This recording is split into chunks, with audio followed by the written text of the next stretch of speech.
پشت خونمون دختر همسایه، اون که رو سرش روسری داره، رو بند گوشش گوشواره میذاره، تورم میزنه با یک اشاره، تورم میزنه با یک اشاره.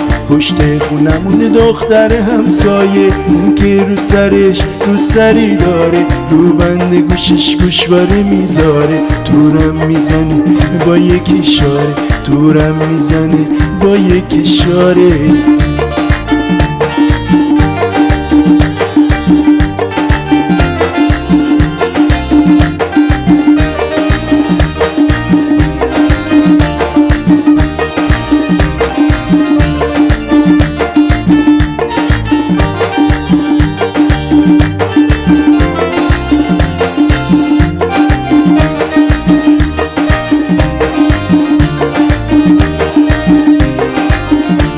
پشت خونمون دختر همسایه، اون که رو سرش روسری داره، رو بند گوشش گوشواره میذاره، تورم میزنه با یک اشاره، تورم میزنه با یک اشاره. وقتی دوتا چشمام اونو میبینه، میلرزه دلم توی سینه، با اون برق نگاش میشم دیوونه. آره دیوونشم دختر همسایه، آره دیوونشم دختر همسایه.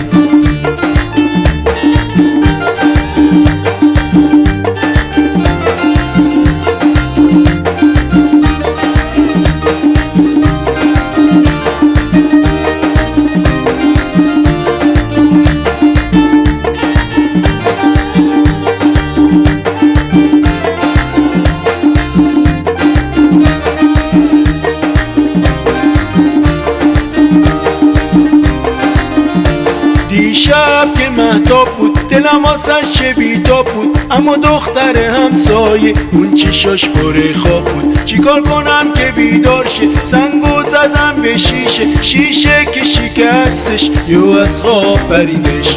وقتی منو دیدش با لبخند قشنگش، برام دستی تکون داد، فهمیدم منو میخواد. وقتی منو دیدش با لبخند قشنگش، برام دستی تکون داد، فهمیدم منو میخواد.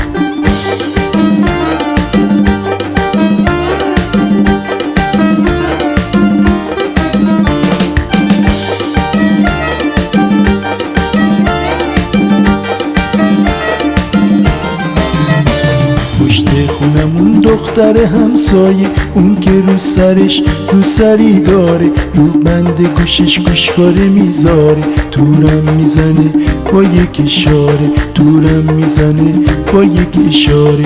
وقتی دوتا چشمم اونو میبینه، میلرزه دلم توی سینه، با اون برق نگاش میشم دیوونه. آره دیوونشم دختر همسایه، آره دیوونه یه دختر همسایه.